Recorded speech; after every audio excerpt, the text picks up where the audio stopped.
morning and welcome to the Public Service Commission of South Carolina. It is Monday, November 6th at 11:01 a.m. and we are here for a special commission business meeting.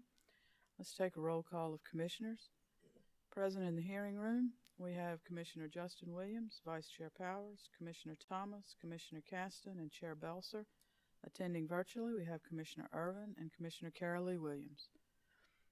Before we begin, I invite everyone to join me for a moment of silent reflection.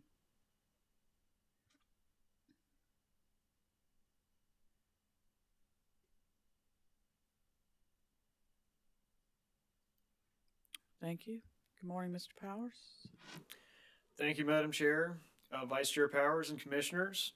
First, I would like to remind Commissioners that our next regularly scheduled business meeting will be held Thursday, November 9th, 2023 at 2 p.m. Thank you, Mr. Powers. Today, we have one item on the agenda. Item number 1 is in docket number 2023-9E regarding the final disposition of Dominion Energy South Carolina, Inc.'s 2023 Integrated Resource Plan. Commissioners, we've heard the agenda item described by Mr. Powers. Do I have a motion? Madam Chair. Commissioner Justin Williams is recognized. Thank you, Madam Chair. Madam Chair, fellow commissioners, I move that the commission accept Dominion Energy South Carolina's 2023 IRP is filed with the commission on August 4th, 2023. I move that Dominion Energy South Carolina fully address the Office of Regulatory Staff's recommendations in the 2024 update. Finally, I move that Dominion Energy South Carolina and all parties to this matter continue stakeholder engagement and discussions to determine if any changes need to be made to the 2024 update as a result of changes in the market, changes in policy, and or changes in technology. So moved. Thank you, Commissioner Williams. Commissioners, we've heard the motion from Commissioner Williams. Is there any discussion? Chair Belser. Commissioner Carol Lee Williams. Thank you. I have a substitute motion and some comments I'd like to make about it. Commissioners, we have a substitute motion. Commissioner Carol Lee Williams, please go ahead. Thank you, Chair Belser.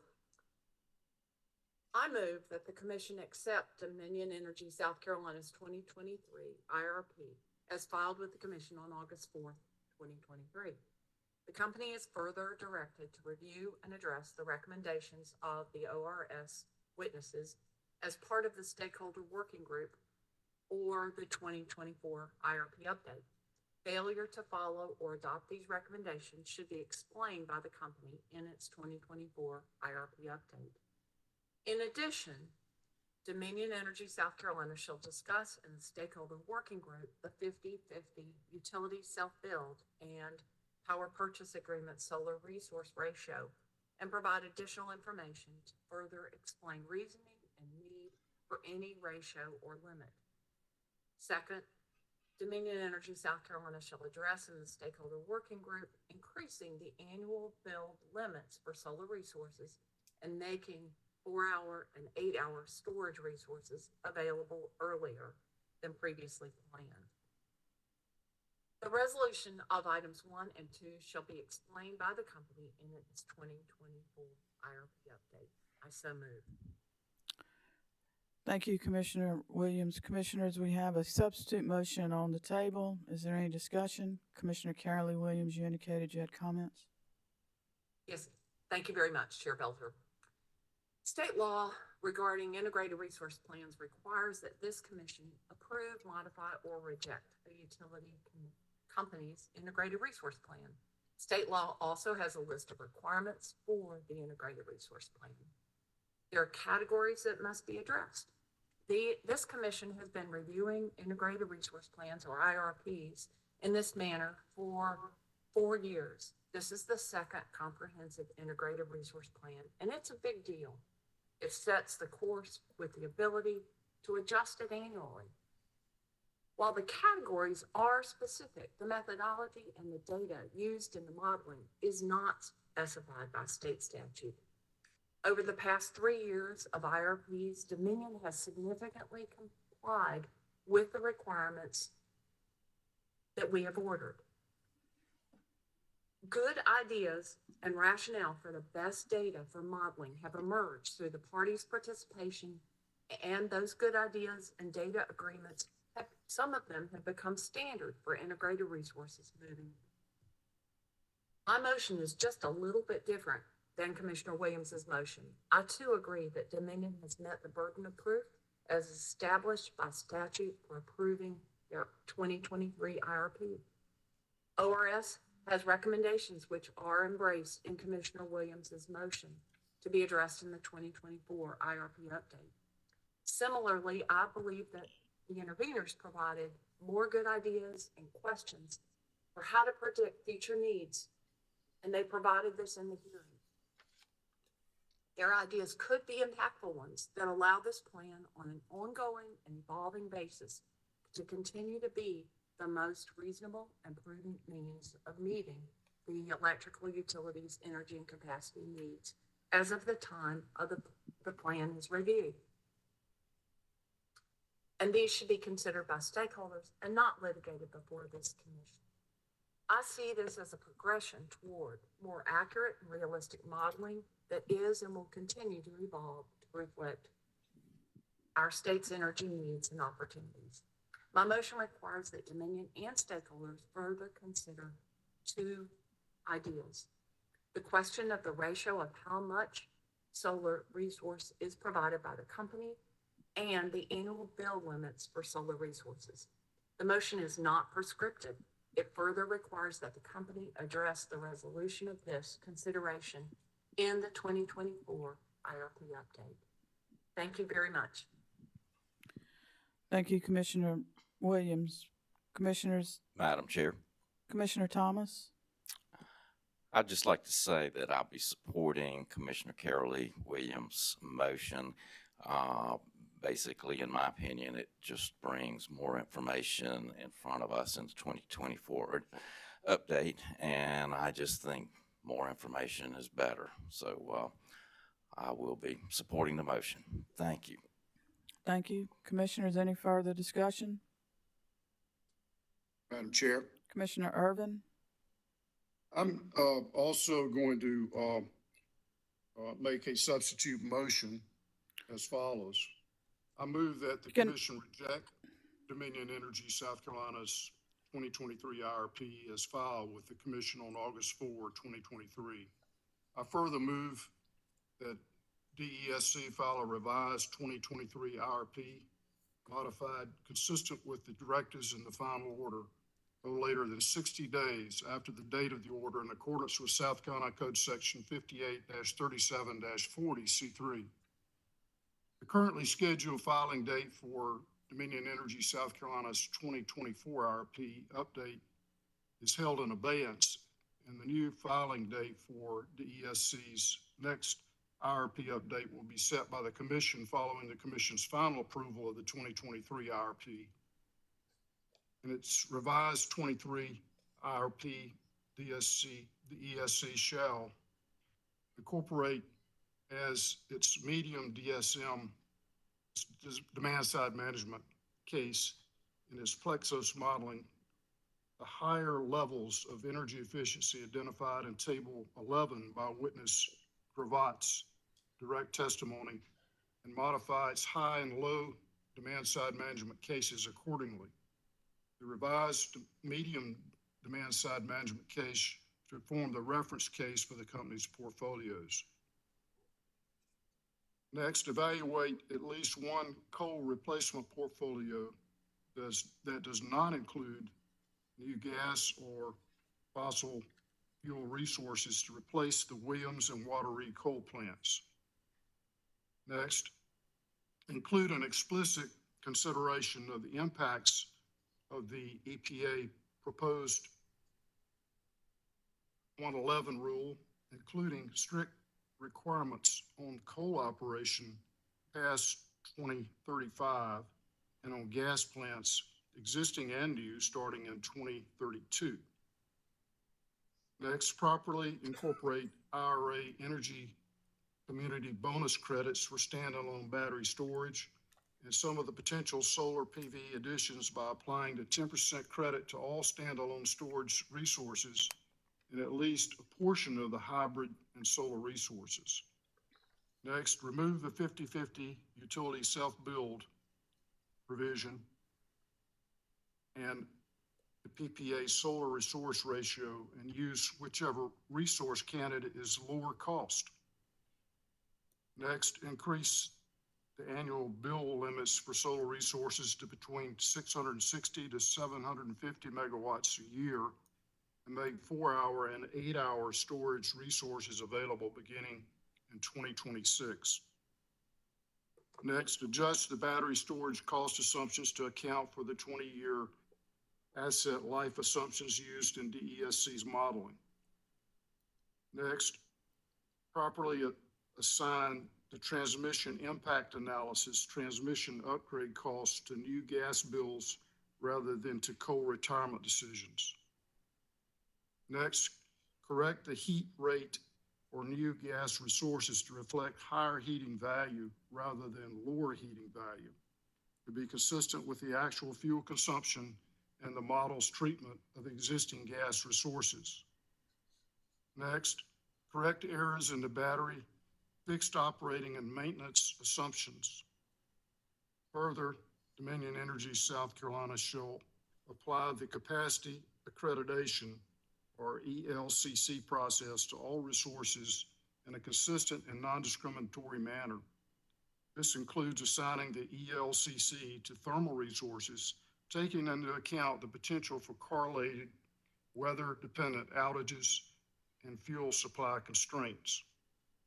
Next, update and quantify solar and storage ELCCs at higher penetration levels so that extrapolation is not required. Additionally, an 8-hour storage ELCC should be determined along with the combined impact to ELCCs after both 4 and 8-hour storage are built. Next, move forward with the definitive coal retirement plan by beginning the selection of a replacement resource once the 2023 IRP modeling errors and emissions are corrected. And finally, make any other changes recommended by the Office of Regulatory Staff and consider the other recommendations by the joint intervenors. I so move. And I'd like to briefly address the reason for my motion, Madam Chair.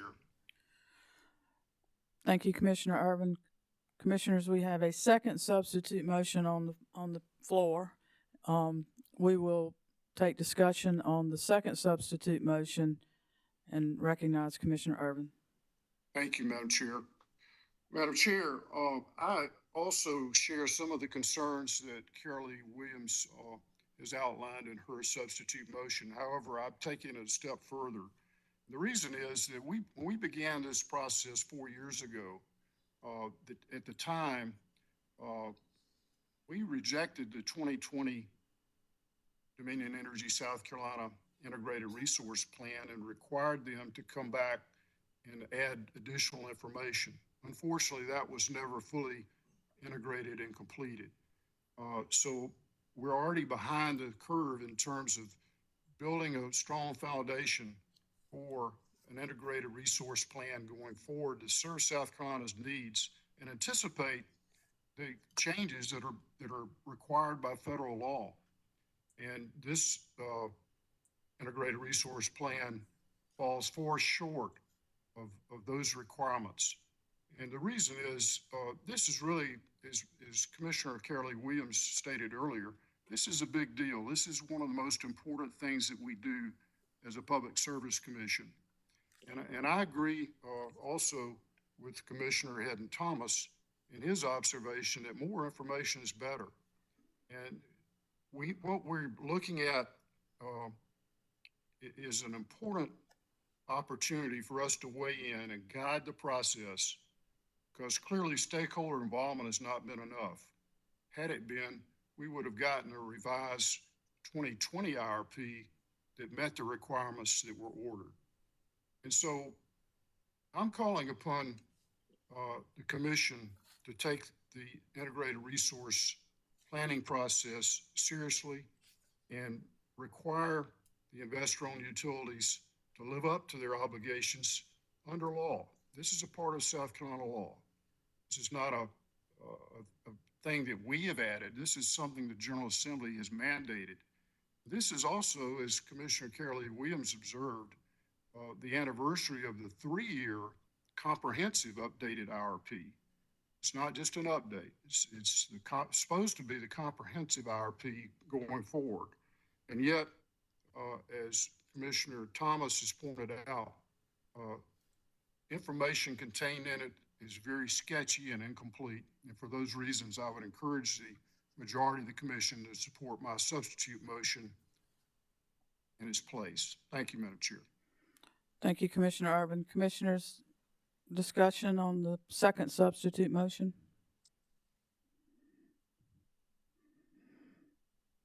Hearing none, we'll proceed to a vote on the second substitute motion, starting with Commissioner Urban. Aye. Commissioner Thomas? No. Commissioner Justin Williams?